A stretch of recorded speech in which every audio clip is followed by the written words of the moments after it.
These new cars all have license plates. They are placed on a small hill, and the hill above the hill, there is a slope below. More cars are parked on the slope. Let's open a car and see what's inside. It's brand new. The outside isn't brand new. They have been here for 3 years after all. They came out of the factory in 2017, December 2017. They got the license plates in 2018 and have been left in this small forest. They've been left like this.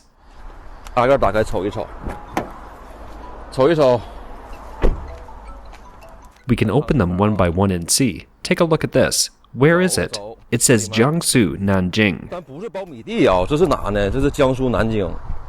Open this and have a look. 1.5T automatic gear. These cars are all up to standard. That is, they can run 600,000 kilometers before the mandatory scrapping. There is no scrapping because of age. If they run 200 kilometers a day, these cars could run almost 10 years, as their mileage is only a few dozen kilometers now. They are all like this. In the last 2 years, people in China have been spotting batches of abandoned new cars that comply with government requirements, including having license plates and annual inspection marks. Annual inspection in China is rather peculiar, which we will explain more about later. Now, let's take a look at this incredible collection of new cars. Please take a look. These zombie vehicles, it's not scary if you don't dig, but it's frightening when you look into it.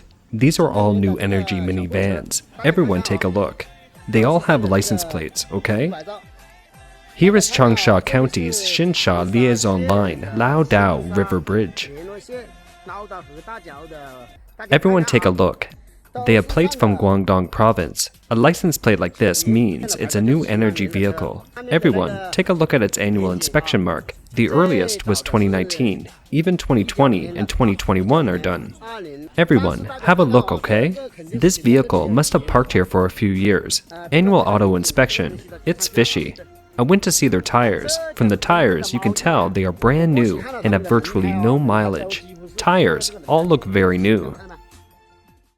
According to Chinese media reports, these abandoned vehicles were originally intended for the online taxi business. 2016 was a hot year for bike sharing in China. Car sharing naturally became a business model sought after by capital and users. Participants in the industry came in a variety of capacities, from startups and internet companies to vehicle manufacturers and real estate developers, all trying to get a piece of the action. In 2017, the overall financing amount of the shared car industry experienced explosive growth. However, by 2019, many investors realized that China's sharing economy wasn't as big a market. Some capital started to retreat. For any emerging industry, the Chinese government usually adopts volatile policies. It has led to broken capital chains for many companies in the business of online car sharing. For example, Chinese media reported that in early 2018, an online car rental company bought 1,500 vehicles at once and licensed them all. But on April 19, 2018, Nanjing City introduced a new rule that starting from April 21st, Nanjing suspended the processing of permits for new cab fleets. Nanjing was also the first city in the country to control the number of online vehicles. This policy came into effect after thousands of vehicles had already been purchased. The 1,500 vehicles with licenses couldn't be put on the road after failing to secure permits to operate. When the capital chain is broken and the business operation is no longer sustainable, some companies have chosen to discard these low-end vehicles that can't be sold in the market. This situation can be described as a reluctant waste. Another scenario is a carefully orchestrated scheme which the Chinese official media has been trying to conceal from the public. 能源事业还要进一步发展，否则不足以支撑我们国家现代化。前提升级转型，走绿色、低碳发展道路。For various reasons, the Chinese Communist Party, or CCP, has planned to support new energy vehicles at the policy level. As of May 2020, China's Ministry of Finance has issued a total of $18.9 billion in financial subsidies for the new energy vehicle industry. New energy vehicles are qualified for subsidies at purchase. They are relatively inexpensive to charge and are given priority for licensing. All of this has given green vehicles a significant advantage in the business of online car sharing. Some cities have even required the use of new energy vehicles. Several Chinese domestic automakers have developed low-cost models specifically for the online car-sharing market. Starting in 2021, most cities in China require that new vehicles entering the online car-sharing business must be green vehicles. An informed source at an automaker told China Automotive News, "Based on the statistics we have, individual consumers contribute about 30% to green vehicle sales, and corporate users account for about 70%. 70% of corporate users implies that the main driver of new energy vehicle sales growth comes from companies. However, a large number of corporate users doesn't mean there's corresponding market demand." Lured by high financial subsidies, a portion of auto companies have established or taken equity stakes in car-sharing companies. As a car manufacturer, they manufacture vehicles themselves and sell them to the car-sharing companies owned by themselves. A member from the car-sharing business said, "If you look at the large car-sharing companies, almost all of them have a vehicle manufacturer behind them. Quite a few of them only care about selling new vehicles, as sales represent performance, and the more vehicles they sell, the more subsidies they can get." In reality, many people in the industry know that car-sharing businesses have suffered huge losses. To receive the subsidies, they have to meet the requirements of 2 years or 20,000 kilometers of driving. Instead of letting the vehicles run around, they are better left in warehouses or the wilderness until the subsidies are received. The vehicles are then scrapped. Even if they aren't scrapped, no market can be found for these vehicles. One industry insider told China Automotive News, "Especially the electric cars produced in previous years, the battery has a short range and the performance declines quickly. It's worthless. At present, it costs more to replace a new battery than the value of the old car." 这片区域呢，停了上千辆国产某品牌新能源面包车。 The area ahead parked thousands of domestic new energy vans. These vans are surrounded by weeds and they are covered with dust. It looks like they've been parked for a long, long time.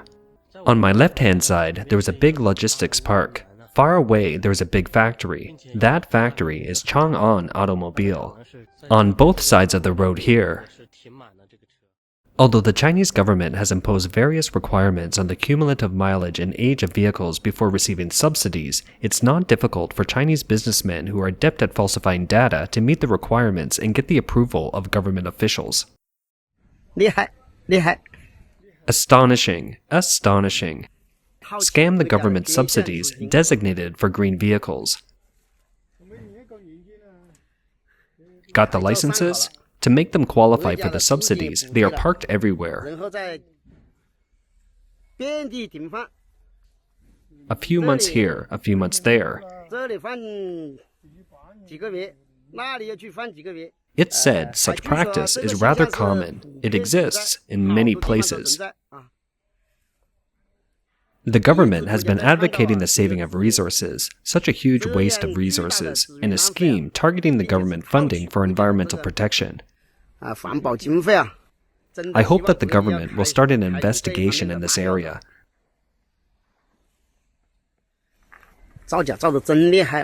The falsification is severe, and some even have annual inspections completed.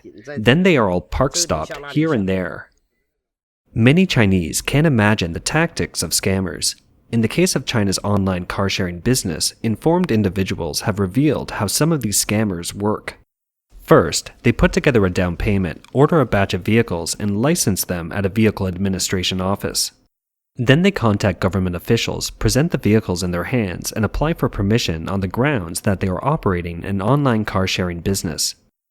The third step is to get the government's permission, then go to the bank to get a loan. The fourth step is to find a financer and present the vehicles and the government papers to secure some venture capital from the financer. Last, mortgage the vehicles to some smaller financial institutions to squeeze out their final value. After all these steps are completed, the scammers disappear. The bank, the financer, and the small financial institution are left with triangular disputes, while the vehicles rot somewhere in the wilderness. China's new cars represent only a part of the country's vast auto graveyards. The current civilian auto ownership in China is about 170 million, and the average auto ownership per 1,000 people is only 105.83, a figure far below the level of developed countries in Europe and the US. However, there was a large number of scrap cars in China. The Chinese media says that the spectacle of auto graveyards and parking lots can be seen everywhere in China. 到了2021年，也就是今年，截止到目前10月份，那我们已经是完成了约2000台的一个拆解数量。那相比较20年，已经是在它全年的这个总量的2倍还要不止。基本上的话，我们这种一台车拆解下来的话，会有70%的都是那个废旧的钢铁。平均算下来的话，我们单车的就是小车的重量大概在2.5吨左右，那大车的重量像公交车还有这些旅游巴士。 那一台车的重量大概有10吨，对，那10吨的话，您如果说按照1000台车来算的话，就大概有这个1万吨，对，有6500吨到7000吨都为钢铁。So why are there so many auto graveyards in China? One of the reasons is due to the mandatory scrapping system and the accompanying annual inspection system implemented by the Vehicle Administration Department in China. In 1997, the Chinese government announced a mandatory scrapping standard for private vehicles, 10 years and 100,000 kilometers. That is, regardless of the quality of the vehicle, it must be scrapped when it's 10 years old and has reached 100,000 kilometers. In 2000, the government changed the rule to extend a vehicle's usage to 15 years if it passes a yearly inspection. In 2021, the Chinese government claimed to have abolished the mandatory scrapping, but in effect, the mandatory scrapping has only been revised again to a maximum mileage of 600,000 kilometers. Meanwhile, vehicles that fail to meet safety and environmental standards within a machine inspection cycle will be mandatorily scrapped. In other words, the authority to decide whether a vehicle is sent to the graveyard lies with the local agency that is responsible for the annual auto inspection. For many vehicle owners, the Vehicle Administration Office can be a very unpleasant place to be. Simply put, after a vehicle is over 6 years old, it's usually inspected once a year. In October 2020, it was revised to once every 2 years. For vehicles between 10 and 15 years old, it's inspected once a year. For vehicles over 15 years old, it's inspected every 6 months. The inspection process is tedious. For example, it's best to wash the vehicle before the inspection, otherwise the owner will be forced to wash the car in the name of affecting the vehicle's appearance upon taking pictures. Is the annual inspection free? Nope. The basic cost of an inspection is somewhere between $47 and $63. With the existence of the Vehicle Administration Department and the annual inspection system, it's easy to understand that by 2021, auto graveyards have already sprouted up all over China. Mr. Tong was angry when his pickup truck failed to pass the normal inspection at the Qidong County High-Tech Inspection Station, but he bribed the inspector with 2 packs of cigarettes to pass the inspection.